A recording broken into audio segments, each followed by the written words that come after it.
Good morning everyone.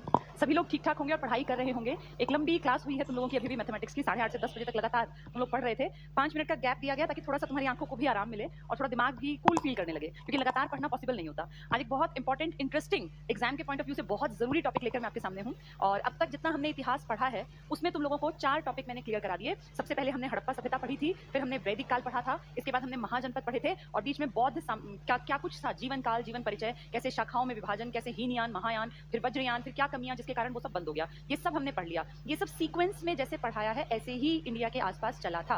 आज जो अगला टॉपिक पढ़ाऊंगी इसको जोड़ेंगे हिस्ट्री के उसी पुराने टॉपिक से जो बौद्ध से पहले हम पढ़ रहे थे, महाजनपद। एक बार जल्दी से रिवाइज करते हैं ताकि चीजों को तुम आज वाली क्लास को अगले कई दिन तक रिलेट कर पाओ। हमने पढ़ा था सबसे पहले हड़प्पा वाले थे, धीरे धीरे हड़प्पा वालों पे अटैक होने लगा और ये यहाँ से कहीं ना कहीं दक्षिण की तरफ जाने लगे, कुछ खत्म भी हो गए क्योंकि कई सारी ऐसी आपदाएं इनके ऊपर आ गई थी। फिर जो इतिहास में हमारे इंडिया के आसपास सभ्यता उभरी, पहले सप्त सिंधु में, फिर गंगा नदी की घाटी तक, वो थे वैदिक काल वाले लोग। और वैदिक पीरियड इंडिया का गोल्डन पीरियड है क्योंकि ये वो लोग हैं हम जिनको अपने आप को मानते हैं कि हम आर्यों की संतान हैं। ये आर्य, मैक्स मूलर ने कहा कि विदेशी थे, मध्य एशिया से आए थे, लेकिन जो भी हो बहुत सारे इंडियन इस थ्योरी को नहीं मानते। एग्जाम में आएगी तो हमें टिक करना है कि आर्य विदेशी थे, मध्य एशिया से आए थे और आकर सप्त सिंधु के आसपास बसे, जिसे देवयोनी कहा गया। फिर धीरे धीरे 1000 ईसा पूर्व के आसपास इन्होंने लोहे की खोज कर ली। उस लोहे की खोज के कारण जीवन बदला, महिलाओं की स्थिति धीरे धीरे खत्म, नीचे की तरफ आई, शूद्रों की स्थिति और ज्यादा खराब हुई। लेकिन एक दौर था जब इंडिया में समाज बहुत सुंदर था, वो वैदिक काल का ही समाज था, जब महिलाओं की इंपॉर्टेंस इतनी थी कि महिलाओं के लिए लिखा गया है जायदेस्तम, मतलब महिलाएं हैं तो घर हैं वरना घर नहीं है। इससे ये दिखता है कि इनकी स्थिति सर्वोपरि थी। एक वो दौर था जब इंसान अपनी मर्जी से अपने काम का वर्ण कर सकता था, चयन कर सकता था। वर्ण व्यवस्था का मतलब ये नहीं था कि जो जहां पैदा हुआ वहां वो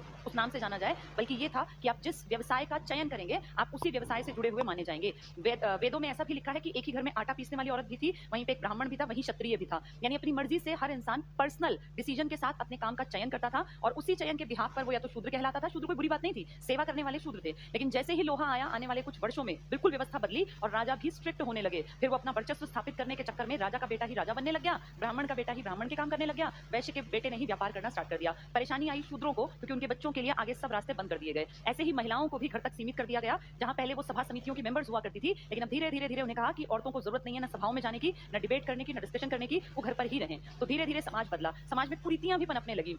स्टार्टिंग में यज्ञ बलि, बलि का मतलब था मर्जी से दिया जाने वाला उपहार, लेकिन फिर राजा स्ट्रिक्ट हुए, टैक्स ऐंठने लग गए, जबरदस्ती से टैक्स वसूलने लग गए। मर्जी ना हो, पैदावार नहीं हुई, तब भी राजा के आदमी आते, लोगों को मारते पीटते, जबरदस्ती टैक्स वसूलते। यानी धीरे धीरे डिक्लाइनिंग मोड पे आ गया पूरी व्यवस्था का तौर तरीका। उसी दौर में यहाँ पर एक बहुत बड़े इंसान का जन्म हुआ जो लेटर स्टेज में महात्मा बुद्ध कहलाए। ये जो ह शी न हमने पढ़ा था ना, वैदिक काल के बाद महाजनपद उभरे थे। महाजनपद कुल जो उभरे वो 16 महाजनपद थे, जिनकी जानकारी हमें अंगुत्तर निकाय, बौद्ध धर्म की किताब है निकाय, मैंने बताया थे सूत्र पिटक के 5 भाग हैं, तो अंगुत्तर निकाय से मिलती है और जैन धर्म के भगवती सूत्र से मिलती है। इन 16 महाजनपदों में धीरे धीरे धीरे करके सबसे ऊपर आने लगा मगध, क्योंकि मगध की एक तो फिजिकल लोकेशन कंडीशन ऐसी थी कि वो बहुत ज्यादा डेवलपमेंट के रास्ते पर था। कुछ वहां के राजा भी बहुत इंटेलिजेंट थे, वो स्मार्ट थे, एक्टिव थे, क्लेवर थे, उन्होंने सही टाइम पे सही डिसीजन लिया। चाहे वो वैवाहिक संबंधों की नीतियों की बात करें, आपको याद होगा मगध का अपने आसपास के इलाकों में वज्जी था, अवंती था और ये अपना कौशल था, फिर काशी था, वत्स था, अंग था। ये सब मैंने डिटेल से समझाया था, कैसे कैसे चालाकी से, समझदारी से अपने आसपास के लोगों से, वज्जी वालों की बेटी के साथ शादी की, कौशल की नरेश की बहन के साथ शादी की, काशी दहेज में मिला मगध को, ये मगध था ना, और फिर इसने अटैक कर दिया अंग पर। तो सबसे पहले इसके आक्रमण का शिकार बना था अंग, और धीरे धीरे करते करते ये बेल्ट पूरी इन्हीं लोगों ने, इतनी बड़ी बेल्ट मगध के पास आ गई और इस तरह मगध नंबर 1 महाजनपद बन गया,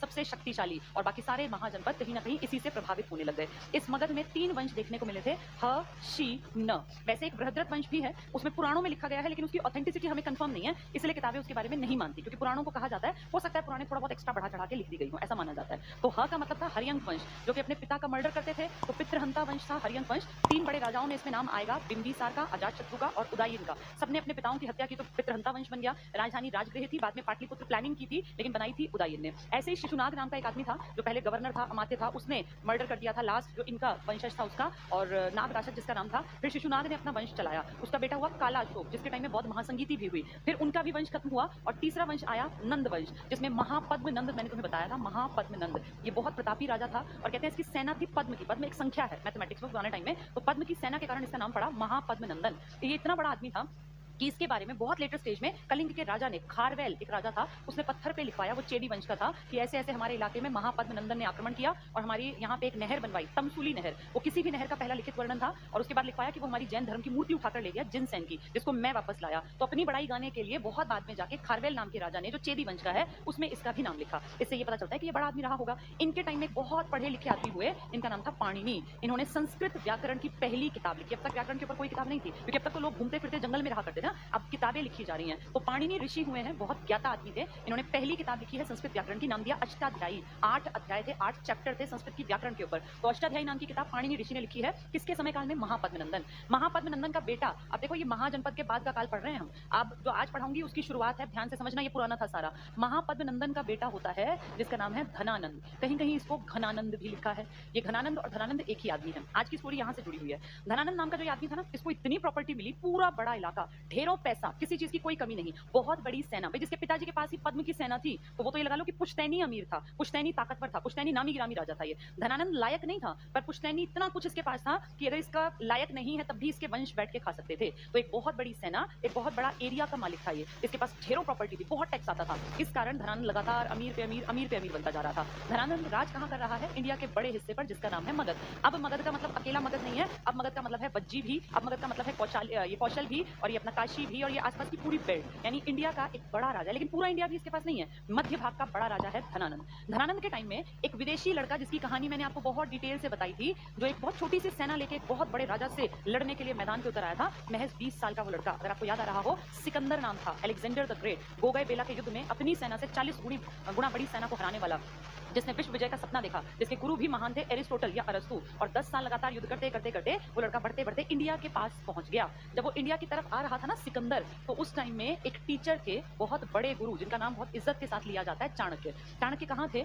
इंडिया के बाहर की तरफ। आज अगर देखें तो पाकिस्तान के पास एक यूनिवर्सिटी हुआ करती थी उस टाइम, तक्षशिला। कहते हैं भरत नाम का जो हमारा राजा था ना इंडिया का, भरत जो आर्य राजा थे, भरत नाम के राजा का बेटा था तक्ष। तो अपने बेटे के नाम के ऊपर उन्होंने एक यूनिवर्सिटी बनवाई, उन्होंने पैसा लगाया, इसका नाम पड़ गया तक्षशिला यूनिवर्सिटी। तो तक्ष एक राजा के बेटे का नाम है। राजा कौन है? भरत नाम का राजा, उनके बेटे का नाम है तक्ष, उनके नाम की यूनिवर्सिटी है। ये सबसे पुरानी यूनिवर्सिटी है, अगर पूछे इंडिया में सबसे पुरानी, आज भी पाकिस्तान में है, लेकिन तब ये भारत का हिस्सा थी। तो तक्षशिला यूनिवर्सिटी में एक गुरु हैं, कहते हैं 10,000 बच्चे उस टाइम पढ़ते थे इस यूनिवर्सिटी में। इसमें बौद्ध जैन बहुत सारी शिक्षाएं दी जाती, बहुत सारी। तो तक्षशिला जो थी ना यूनिवर्सिटी, ये फेमस यूनिवर्सिटी थी, और यहाँ सिर्फ और सिर्फ जो ऊंची जमात के लोग थे, सिर्फ ब्राह्मण और क्षत्रिय यहाँ एडमिशन ले सकते थे। वैश्यों के बच्चे भी ज्यादा नहीं थे, शूद्र तो थे ही नहीं। मेन ये 2 क्लास को पढ़ाते थे, या तो उनका बच्चा ब्राह्मण होना चाहिए या फिर उनका बच्चा क्षत्रिय। यहाँ बचपन में एंट्री नहीं थी, 16 साल की एज में यहाँ एंट्री मिलती थी, और एक बार गए तो 8 साल तक पढ़ाई लिखाई होती थी। ये रेजिडेंशियल स्कूल टाइप था, वहीं रहना है गुरुओं के अंदर, वहीं खेलना कूदना, पढ़ना लिखना, वहीं साइंस जो उस टाइम आता था वो, उस टाइम का मैथ्स, उस टाइम राजपाट कैसे चलाना है, आक्रमण की नीतियां क्या होंगी, राजा के क्या कर्तव्य है, तब तो यही पढ़ाई थी ना। जैसे आज हम जो पढ़ रहे हैं ये पढ़ाई तब थोड़ी थी। तो पूरे 8 साल उस बच्चे को धनुष चलाना, तीर चलाना, और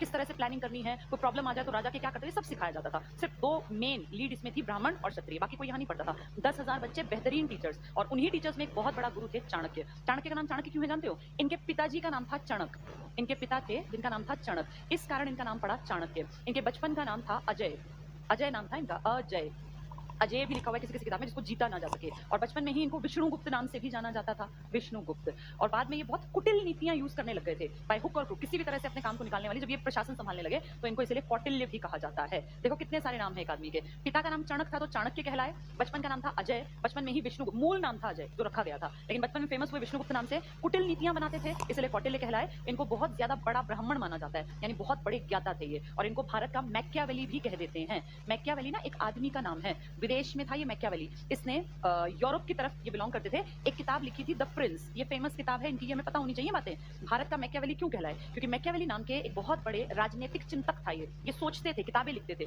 तो इन्होंने किताब लिखी द प्रिंस, राजकुमार के क्या कर्तव्य है। ऐसी ही सेम किताब हमारे यहाँ पर इस चाणक्य नाम के बड़े गुरु ने भी लिखी है। इनकी उस किताब का नाम है अर्थशास्त्र। ये किताब अर्थशास्त्र पढ़ के लगता है इकोनॉमिक्स की किताब है, लेकिन बहुत अलग बात है। ये किताब है पॉलिटिक्स की, पॉलिटिकल साइंस की, राजनीति की, कैसे प्रशासन चले, राजा के क्या कर्तव्य, कौन कौन राजा होता है, राजा को टैक्स कैसे लेना चाहिए, किस चीज पे राजा का अधिकार होना चाहिए, सब बातें लिखी हुई हैं। सप्तांग सिद्धांत बहुत इंपॉर्टेंट है। सप्तांग सिद्धांत चाणक्य ने कहा किसी भी राजा को राजा कहलाने का हक तब है जब उसके पास ये 7 चीजें हों। सप्तांग 7 अंग होते हैं किसी भी राजा के, उसका राज्य सब कुछ मिलाकर मैं डिटेल बताऊंगी, अभी सिर्फ ये बेसिक बातें समझ लो। तो ये टीचर है, अब इन सबसे अंदाजा लगाओ कि कितना समझदार, कितना उच्च कोटि का विद्वान ब्राह्मण है ये। इसको जैसे ही पता चला इस टीचर को, ये कहां पर काम करते हैं, तक्षशिला में। इनको पता चला कि विदेशी एक आदमी लगातार आगे बढ़ रहा है और उसका टारगेट है इंडिया को खत्म करना। ये कौन आदमी था, ये सिकंदर था। जैसे ही ये खबर मिली ये चिंतित हो गए, क्योंकि इनको लगा कि अब तो मेरा भारत जो है वो जो अलग अलग हिस्सों में ये मगध और ये सब है इन सबको खत्म कर देगा, क्योंकि बहुत बड़ा प्रतापी नाम है अलेक्जेंडर द ग्रेट का। वो टीचर इतना दुखी हुआ कि परेशान होकर पैदल चल पड़ा, अपने एकादश शिष्य को लेकर पैदल चल पड़ा। और चलते चलते चलते चलते सोचो कितनी नदियां, पर्वत, पहाड़, उसने क्या क्या क्रॉस किया पैदल। तब कोई एरोप्लेन तो थे नहीं, ना कोई बैलगाड़ी में बैठ के, जंगल के रास्ते भयानक क्रॉस करते हुए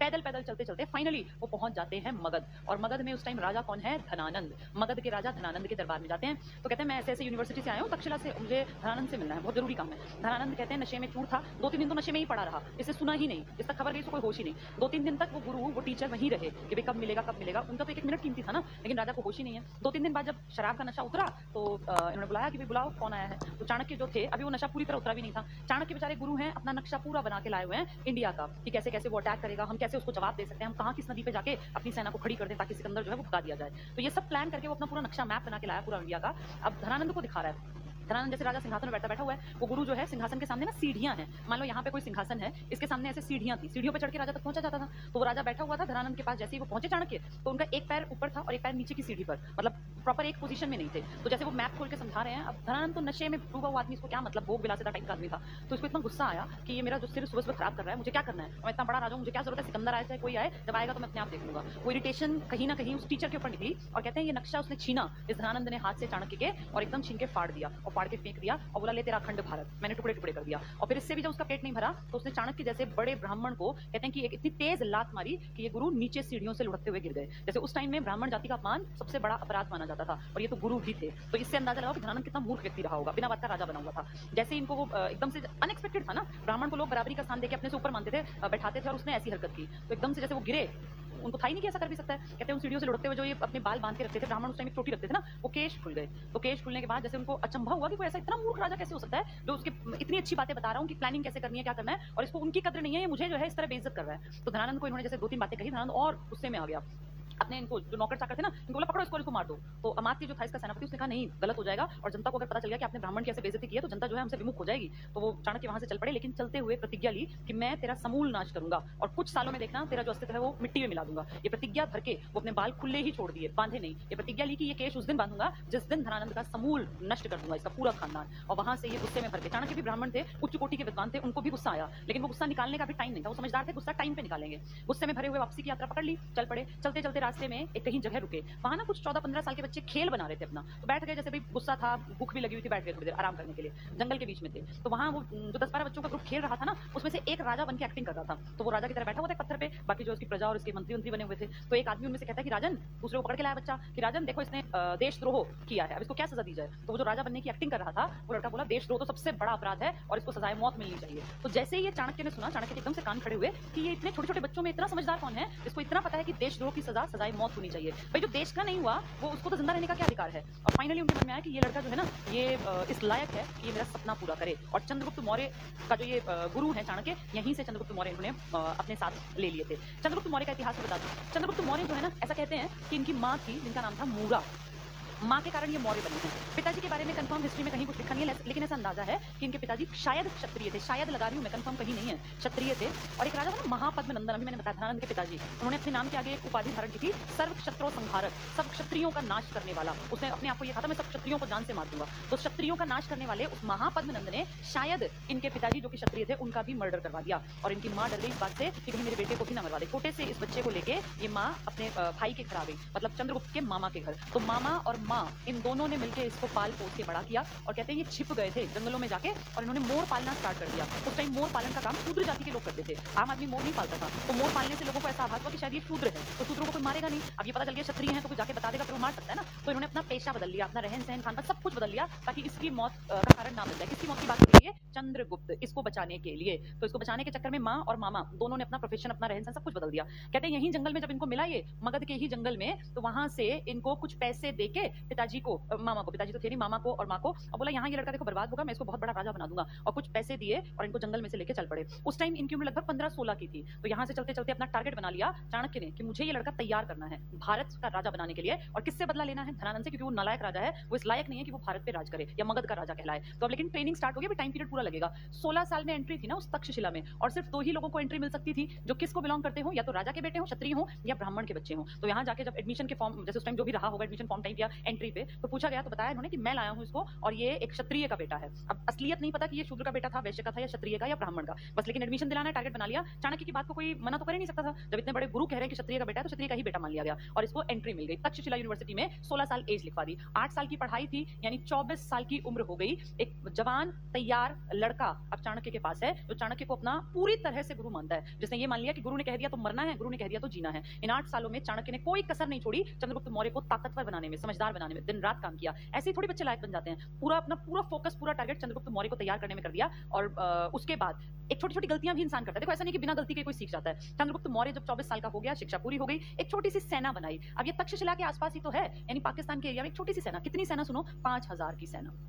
मजाक है ये 5000 की सेना? कहां मगध में जिसको मारने का टारगेट है उसके पिताजी भी पद्म की सेना रखते थे, मतलब लाखों की सेना, और कहां ये 5000 की सेना? कोई हाथी नहीं, सिर्फ घोड़े छोटे मोटे और छोटे मोटे पैदल सैनिक टाइप। ये एक छोटी सी सेना बना लेते हैं गुरु और चेला, यानी चाणक्य और चंद्रगुप्त मिलके एक छोटी सी सेना का निर्माण करते हैं यहाँ इस यूनिवर्सिटी के आसपास से ही। अभी कोई बड़ा राजा नहीं है, कोई नहीं जानता, और एक दिन टारगेट बना के चलते हैं कि चलो मगध पे हम लोग आक्रमण करेंगे। 5000 की सेना मगध पे आक्रमण करने चल पड़ी, जिसमें ना हाथी ना इनके पास हथियार ज्यादा। और एक दिन सुबह होने से पहले ही यहाँ पे अटैक करने की पोजीशन में आ जाते हैं। जैसे ही सुबह सूरज उगता है तुरंत से अटैक कर देते हैं। लेकिन इस अटैक को मजाक माना जाता है मगध में, क्योंकि इतनी बड़ी लाखों की सेना में 5000 आदमी क्या कर लेंगे? जिनके पास बढ़िया हथियार भी नहीं है, कुछ बैक भी नहीं है, कुछ नहीं है। तो ये कहते हैं कि सुबह होते जैसे सूरज निकला ना, उसके आधे 1 घंटे बाद ही सब तितर बितर, पूरी सेना खत्म, कुछ नहीं निकल पाया। बड़ी मुश्किल से चंद्रगुप्त मौर्य और चाणक्य ने भाग के अपनी जान बचाई। इतना बुरा हाल हुआ इस लड़ाई में। तो इस लड़ाई में जब वो हार गए, भाग गए, कहीं छिप गए, अपने जैसे कपड़े चेंज करके फटाफट कहीं छिप गए, तो कहते हैं पूरा दिन छिपे रहे, चारों तरफ खोज जारी रही, कौन था ये जो 5000 की सेना लेके आया था। तो खोज में ये मिले नहीं, ये किसी महिला के घर छिप गए, गरीब सी औरत के घर, जिसपे कोई शक भी ना करे। और वहां ये छिपके जैसे रात में उसके घर के आसपास छिपे रहे, फिर रात में बाहर आए। तो उस टाइम में ना प्रचलन था कि कोई अगर इस तरह का ब्राह्मण या इस तरह का इंसान आता तो अतिथि को देवो भव मान के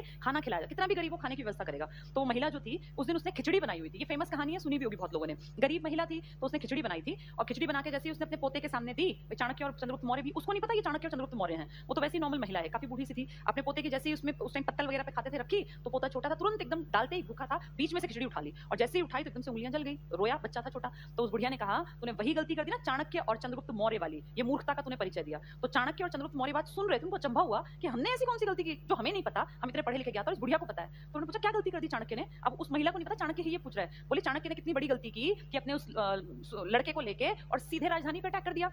राजधानी तो बहुत ताकतवर होती है ना भाई, पहले अपनी सेना बनाता, जहां था उस एरिया को कब्जे में लेता, वहां एक बड़ा एरिया कंट्रोल करके फिर अपनी बड़ी सेना लेके यहाँ था ना। मतलब एक अनपढ़ बुढ़िया को पता था कि आज सुबह जो घटना घटी है उसमें गलती क्या है, कि छोटी सी सेना लेके सीधे राजधानी पे कूद गया। वही गलती जो खिचड़ी के सीधे बीच में गया। भाई बीच में सबसे गर्म खिचड़ी है, अगर खिचड़ी खानी है, गर्म खिचड़ी का मजा लेना है, तो बाहर की जो बाउंड्री पे खिचड़ी है ना उससे स्टार्टिंग की जाती है। ऐसे ही अटैक किए जाते हैं, पहले बाहर के एरिया को कमजोर बनाया जाता है, उसके बाद धीरे धीरे धीरे धीरे करके अंदर तक पहुंचा जाता है। यहाँ उल्टा किया, 5000 लेके अपने आदमी और सीधे कूद पड़े राजधानी में। चाणक्य ने उस बुढ़िया अनपढ़ औरत से ये सीख ली और वापस चले गए कि अब अटैक नहीं करेंगे जल्दी। और ये सब किससे हो रहे हैं? 322 के आसपास, 322 ईसा पूर्व। सिकंदर देखो मैंने बताया था 323 में मर गया था, एक्सपायर हो गया था। अब ये वापसी की यात्रा पे चल पड़े कि दोबारा से सेना का संगठन करेंगे। भाई ठीक है, गलती पता चल गई, और गलती देखो कोई भी कर सकता है। चाणक्य जितने तेज दिमाग आदमी से भी गलती हुई थी, तो बिना गलती के कोई नहीं सीखता। लेकिन हाँ ये ध्यान रखना कि बार बार सेम गलती ना करें। अब चाणक्य और इनका ये जो शिष्य है, अब हम चंद्रगुप्त मौर्य की बात कर रहे हैं। चंद्रगुप्त मौर्य ने एक सेना गठित की चाणक्य की मदद से। टीचर साथ साथ है और टीचर ने फिर हेल्प की चाणक्य ने चंद्रगुप्त मौर्य की। एक सेना अब जो ये बनाएंगे ना सेना, ये बड़े चालाक है। अब ये जिस इलाके में तक्षशिला है ना,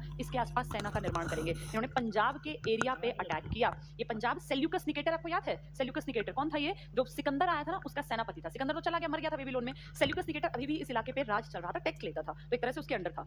सेल्यूकस निकेटर के ऊपर अटैक करने से पहले इसने पंजाब को जीता। 317 ईसा पूर्व में इसने पंजाब का इलाका जीत लिया। पाकिस्तान वाला पंजाब की बात हो रही है ये। और यहाँ पे फिर अपनी एक राजा जीत जाए अगर कोई, तो सेना उसकी बन गई ना, उस एरिया से पैसा आएगा, टैक्स आएगा, सेना है, जनता उसकी है, वो छोटा सा फेमस राजा हो गया।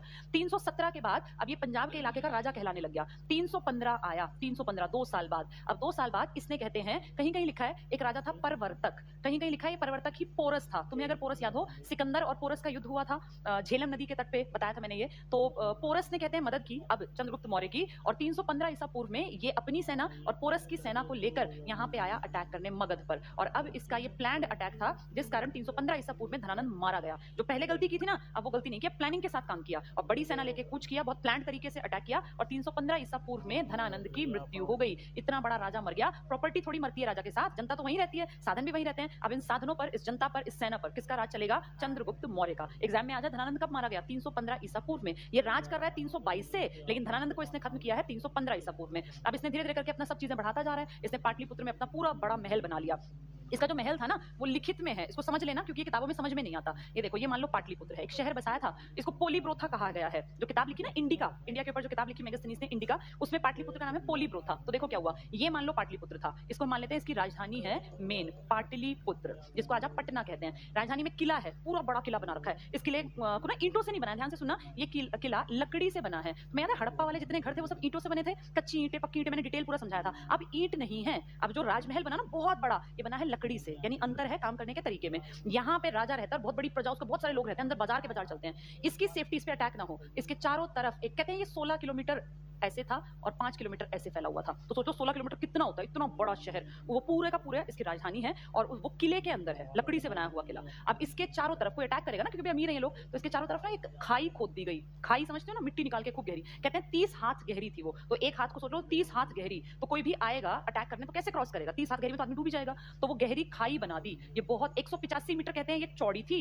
जैसे 185 यहाँ से माने तो कितनी दूर जाके राजमहल है, इतनी चौड़ी और 30 हाथ गहरी खाई थी। इसमें मगरमच्छ वगैरह छोड़ दिए कि कोई गलती से भी आके क्रॉस करने की कोशिश करे, तैरने की कोशिश करे, तो फिर वो मगरमच्छ उसको खा जाए। यानी कोई भी, और एक आदमी थोड़ी अटैक करेगा, अटैक तो सेना करती है ना। अब सेना कैसे क्रॉस करेगी इतनी बड़ी खाई को? ये सेफ्टी के पॉइंट ऑफ व्यू से किया गया। तो ये देखो 16 किलोमीटर लंबा, 5 किलोमीटर चौड़ा, ये खाई कितनी बताई? 185 मीटर इसकी चौड़ाई है। 185 मीटर पे जाके शुरू होगा उसकी राजधानी, उतने तक पानी ही पानी है, उसमें पानी भरे रखते थे, मगरमच्छ छोड़ के रखते थे। 30 हाथ गहरी, और इसके बाद भी ऐसा नहीं कि आते तुरंत से अटैक करना आसान है। इसके बाहर की तरफ, खाई के भी चारों तरफ ऐसे आउटर बाउंड्री बनवा दी। सेफ्टी की हद देखो कितने सेफ है, चारों तरफ फोर्टिफाइड है, 4 दीवारी है। इस 4 दीवारी में ना 64 कहते हैं दरवाजे है, ऐसे करके चारों तरफ में 64 दरवाजे थे और ढेरों खिड़कियां थी, दरवाजे और बहुत सारी खिड़कियां। खिड़कियों को ये लोग बुर्ज कहते थे, बुर्ज। ये सब लिखा हुआ है किताब में, इंडिका में, कुछ भी मन से नहीं बनाया गया, ये सब लिखित में है, तभी तो हमें जानकारी मिली है पोलीब्रोथा के बारे में। इसका पाटलिपुत्र का नाम, आज का पटना तब का पाटलिपुत्र, उस टाइम किताब में पोलीब्रोथा लिखा है। इंडिका किसने लिखी है? मेगास्थनीज ने। मेगास्थनीज सदियों नहीं रहा, सिर्फ मेगास्थनीज 5 साल यहाँ रहा था। ये आया था बहुत लेट और फिर 5 साल बाद ये चला भी गया था, ठीक है? तो ये इसको ध्यान से समझो। 304 में आया था मेगास्थनीज, 305 में जब सेल्यूकस निकेटर से छीना ना, वो कहानी बताऊंगी तब बता दूंगी उसके बारे में। इतना समझ में आ गया? इतनी सेफ राजधानी। मान लो कोई लड़ने आता है तो पहले तो उसको ये दरवाजे और खिड़कियों वाली इतनी बड़ी 4 दीवारी तोड़नी है, इतना आसान नहीं है तोड़ना। और तोड़ने के बाद कौन सा राजधानी में घुस गया? पहले तो यही नहीं टूटेगी, और अगर ये टूट गई तो उसके बाद फिर वो अंदर जाएगा तो इतनी बड़ी गहरी खाई है, तो कैसे उसको क्रॉस करेगा? और फिर जाके राजा का राजप्रसाद है, महल को कहते थे राजप्रसाद। इतना बड़ा कामकाज था, ढेरों सोना, बहुत ज्यादा अमीर थे, पूरा रिच कल्चर था मगध के आसपास का, पाटलिपुत्र का, जो चंद्रगुप्त मौर्य की राजधानी है। तो ये बहुत अमीर बढ़िया तरीके से राज कर रहा है। और ये सारी बनी बनाई प्रॉपर्टी किसकी है? धनानंद की, जो कि नालायक राजा था, उसको भी वो प्रॉपर्टी पहले से बनी बनाई ही मिली थी। तो ये उम्मीद करती हूँ समझ में आ गया होगा इनके बारे में। अब इससे आगे बढ़ते हैं, क्या हुआ देखो। 317 मैंने बताया ईसा पूर्व में चल रहा है, तो उल्टी गिनती। 315 मैंने बताया, 315 ईसा पूर्व में, और फिर अब ये काम करते करते 305 ईसा पूर्व आ गया। 305 में इसको लगा कि भाई मेरा ये मगध तो मेरा है, पंजाब मेरा, लेकिन सेल्यूकस निकेटर का एक आदमी, अब सेल्यूकस निकेटर का अंत हो चुका, उसका एक आदमी इस तरफ के एरिया पे, यानी पाकिस्तान अफगानिस्तान के हिस्से का राजा बन के बैठा हुआ था। इस मगध से लेकर पंजाब तक की बेल्ट तो हो गई चंद्रगुप्त मौर्य की, लेकिन अभी आगे के हिस्से पे एक आदमी बैठा है सेल्यूकस निकेटर। अभी इसके टाइम में सेल्यूकस है, बाद में फिर टाइमिकस वगैरह के बारे में बातचीत करेंगे, एंटियोकस के बारे में, लेकिन अभी पहले सुन लो ध्यान से। यहाँ राज चल रहा है अभी सेल्यूकस निकेटर का। ये सेल्यूकस निकेटर कौन है? ये सेनापति है जिसको 323 में वापस जाते टाइम छोड़ गया अलेक्जेंडर द ग्रेट, कि भाई मैं जा रहा हूं, हम कुछ दिनों बाद फिर आएंगे, तब तक तुम यहाँ पे राज करो, ताकि ये प्रॉपर्टी हमारी बनी रहे। तो सेल्यूकस निकेटर अब इंडिया में थोड़ी बैठा रहेगा, ये बाहर चला जाता है, कभी कहीं अटैक, कभी कहीं गायब रहता है। इसकी सेना का छोटा सा हिस्सा यहाँ बैठा है। तो जब ये मगध का चंद्रगुप्त मौर्य सोचता है, तो ये प्लान करता है कि यार ये हिस्सा भी तो मैं ले लूं, ये हमने विदेशियों के हाथ में क्यों छोड़ रखा है? मगध मेरा, पंजाब मेरा, तो मैं इसको भी छीन लूं। और 305 ईसा पूर्व में ये अपनी सेना लेकर चढ़ाई कर देता है सेल्यूकस निकेटर के इलाके पर। सेल्यूकस निकेटर इस टाइम बाहर है, कहीं बाहर गया हुआ है। जैसे ही पता चलता है कि वो आ गया, सेल्यूकस तुरंत वापस आता है, दोनों की लड़ाई होती है। अब चंद्रगुप्त मौर्य बड़ा राजा है, कोई छोटा मोटा राजा नहीं है, इसको हराना नामुमकिन बराबर है। अब इस लड़ाई में 305 ईसा पूर्व में सेल्यूकस निकेटर और चंद्रगुप्त मौर्य की लड़ाई होती है। इस लड़ाई में चंद्रगुप्त मौर्य जीत जाता है, सेल्यूकस हार जाता है। चंद्रगुप्त सेल्यूकस को कहता है देख तू बाहर का आदमी है, मुझे तुझसे क्या दिक्कत है, तुझे यहाँ रहना भी नहीं, तू भी ज्यादातर बाहर रहता है, तू मुझे ये एरिया जिन पे तू बैठा है ना, ये मुझे दे दे, बदले में तुझे कुछ सामान, कुछ गहने, कुछ इस तरह की चीजें दे दूंगा उपहार, ताकि तेरा भी नुकसान ना हो और प्रॉपर्टी मुझे मिल जाए, इलाका तो मेरा ही है। तो सेल्यूकस को लगता है क्यों पंगे लेने, बड़ा राजा है और मैं यहाँ क्या निकाल लूंगा, लड़के में क्या निकालूंगा। तो दोनों के बीच में संधि हो जाती है। उस संधि में सेल्यूकस निकेटर 4 इलाके, कंधार था, हेरात था, बलूचिस्तान का हिस्सा था और काबुल था। कौन कौन से बताया मैंने? कांधार, काबुल, हेरात अफगानिस्तान का पड़ता है ये, और एक बलूचिस्तान का इलाका ये पाकिस्तान का पड़ता है। ठीक है। तो ये देखो, ये इलाके यानी पाकिस्तान अफगानिस्तान के कुछ हिस्से, 4 इलाके, ये संधि जब हो रही है ना कि ठीक है देखो, या तो मैं तुझे मार दूंगा, तेरी प्रॉपर्टी ले लूंगा, ये कह रहा है, या तो तुम मुझसे संधि कर ले, चला जा, क्योंकि इलाका तेरा नहीं है, तू यहाँ टिक भी नहीं पाएगा। तो सेल्यूकस समझदार आदमी है, तो ये कहता है ठीक है संधि कर लेते हैं। ये 4 इलाके जिन पे सेल्यूकस था, किसको दे दिए? मौर्य को। अब बदले में तो चंद्रगुप्त मौर्य कहता है तुम्हारे पास सेना में जो कमी है ना वो हम पूरी करेंगे। और अब ये मगध का राजा तो बहुत अमीर राजा है, बड़ी सेना इसके पास है, ये इसको गिफ्ट में 500 हाथी दे देता है। सेल्यूकस निकेटर को अभी तक हाथी का पता नहीं था, उसकी सेना में घोड़े थे, तीरंदाज टाइप के लोग थे, हाथी नहीं देखा था। तो जब वो कहता है कि 500 हाथी, तो हाथी क्या होता है? तो दिखाता है कि एक हाथी लाते हैं, ये हाथी। तो सेल्यूकस उसके साइज को देख के डर जाता है और कहता है भाई हमारे देश में इतना नहीं, यूनान का था ना, इतना नहीं है हम कि इतने बड़े जानवर को हम पेट भर पाए, और इसका तो ये तो हमारा नुकसान करेगा, पूरे देश को खा जाएगा, और 500 हाथी एक भी नहीं। तो सेल्यूकस मना करता है। तब ये कहता है कि तुम्हें अभी अंदाजा नहीं है कि जिसके पास हाथियों की सेना है ना उसकी जीत निश्चित है, जिसके पास हाथियों की सेना वो राजा कभी हार नहीं सकता अगर सेना बड़ी है। तो वो सोचता है अच्छा इतनी बढ़िया सेना है, कितने गिफ्ट में दे रहा है? 500। तो वो अंदाजा लगाता है कि अगर ये 500 मुझे दे रहा है तो इसका मतलब इसके पास खुद कितने हाथी होंगे, यानी ये ताकतवर राजा है। वो समझदारी का परिचय देता है और सोचता है कि इससे कोई ऐसा संबंध मेरा बन जाए कि कल को अगर मुझे दिक्कत हो तो मैं यहाँ से सेना की मदद ले सकूं। तो उस टाइम पे चाणक्य तो तेज दिमाग इंसान थे, चाणक्य भी यहाँ प्रेजेंट थे। चाणक्य के सामने ये बात आती है और चाणक्य मान जाते हैं। सेल्यूकस निकेटर की एक बेटी है जिसका नाम है कार्नेलिया। कार्नेलिया, इसी का नाम है हेलेना। 2 नाम है, बहुत सारे लोग सोचते हैं कि ये अलग अलग है, एक है ये एक ही लड़की। कार्नेलिया या हेलेना की शादी करवा देते हैं चंद्रगुप्त मौर्य से, तो ये हस्बैंड वाइफ बन गए। ये सब प्लान किस किस का है? चाणक्य का और सेल्यूकस निकेटर का। तो ये संधि हुई है 305 ईसा पूर्व में। विदेशी महिला के साथ शादी करवा देते हैं कार्नेलिया के साथ, या इसी का नाम क्या बताया? हेलेना। किसकी बेटी है? सेल्यूकस निकेटर की। तो सेल्यूकस निकेटर अपना एक बहुत खास आदमी, एक दार्शनिक तेज दिमाग चिंतक जिसका नाम है मेगस्थनीज, उसको भेजता है दरबार में। मेगस्थनीज इसको भेजता है, और मेगस्थनीज इंडिया में जब आता है, 305 में हो रही थी ना सब बातें, 304 में, ठीक है 304, अभी मतलब 5-7 मिनट में छोड़नी है मुझे क्लास, ठीक है। 304 में एक आदमी आता है इस पोलीब्रोथा में, जो पाटलिपुत्र है, क्योंकि राजा की तो राजधानी यही है। अब मेगस्थनीज यहाँ आता है और यहाँ कई साल टिकता है, 299 ईसा पूर्व तक। ये लगा लो 5-6 साल रहा, 5-6 साल रहा, घूमा, देखा, ऑब्जर्व किया, और फिर एक किताब की रचना की जिसका नाम है इंडिका। इंडिया पे लिखी पहली किताब। अब तक इंडिया के ऊपर किसी ने कुछ लिखा ही नहीं था, राजाओं के नाम आए थे कहीं कहीं, लेकिन किताब नहीं थी। ये भारत पर लिखी पहली किताब है इंडिका। किसने लिखी? मेगस्थनीज ने। किसका आदमी है? सेल्यूकस निकेटर का। जिसकी बेटी कौन है? कार्नेलिया या हेलेना। किससे शादी हुई है? मगध के राजा चंद्रगुप्त मौर्य से। किसने करवाई है? चाणक्य ने। संधि में कितने हाथी दिए गए? 500। तो ऐसा करते करते अब तुम ये लगा लो 305 ईसा पूर्व तक इस पूरी बेल्ट का स्वामी जो बन गया वो बन गया चंद्रगुप्त मौर्य। और इसमें सबसे बड़ा जो योगदान दिया वो किसने दिया? इनके गुरु ने, जिनका नाम है चाणक्य। ये सब बातें हमें कैसे पता? 2 इंपॉर्टेंट किताबों से हमें ये जानकारी मिली। पहली किताब का नाम है अर्थशास्त्र, जो खुद चाणक्य ने लिखी है, और दूसरी किताब का मैंने बताया इंडिका। इंडिका किसने लिखी है? मेगस्थनीज ने। मेगस्थनीज ने। ये इंडिया पर लिखी पहली किताब। अर्थशास्त्र किसने लिखी है? कौटिल्य ने, या चाणक्य ने, या विष्णुगुप्त ने। अब एक खास बात भी सुन लो, इन दोनों किताबों को, जैसे तुम्हारे दिमाग में आया वो किताब, ये किताब नहीं मिली हमें तो ये फटे पुराने कागज मिले। न मूल प्रति इसकी मिली, न मूल प्रति इसकी मिली। इतने हजारों साल पुरानी किताब, तुम अपनी 10 साल पुरानी किताब घर में ही नहीं ढूंढ पाओगे, ये हजारों साल पुरानी किताब कहां मिलनी थी? ये नहीं मिली। ये अर्थशास्त्र जो मैंने लिखी है ना कौटिल्य की, ये कागजों में मिली। एक साउथ इंडिया में मैसूर पड़ता है हमारा, मैसूर सब जानते होंगे।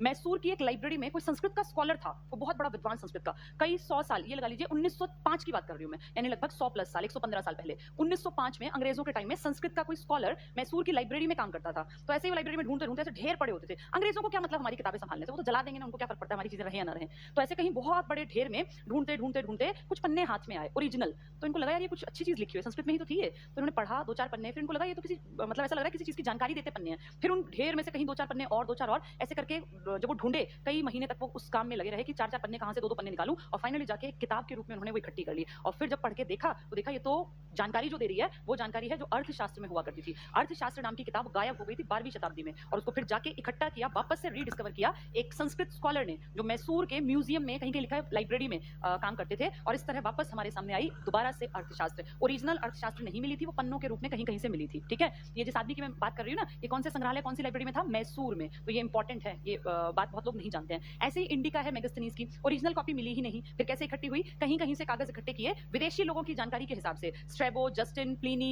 प्लूटार्क, इस तरह के बहुत सारे लोग हैं, एरियन, जिन्होंने हमारे ऊपर लिखा है इंडिया के ऊपर। तो उनकी बातों को पढ़ पढ़ के कहीं कहीं पे ये कागज इकट्ठे किए। फिर ये किताब देखा कि ये तो वो किताब के अंश है जो इंडिका थी। तो इंडिका किसने लिखी थी? मेगस्थनीज ने। और अर्थशास्त्र लिखी थी कौटिल्य ने। ये समकालीन ही है, एक ही राजा के अंडर तो है ये दोनों। चंद्रगुप्त मौर्य के दरबार में ये भेजा था चंद्रगुप्त मौर्य की पत्नी के जो पिताजी थे उन्होंने। उनकी पत्नी कौन? कार्नेलिया या हेलेना। पिताजी कौन? Seleucus Nicator. उन्हीं का तो आदमी था ये मेगस्थनीज। और ये कौन है?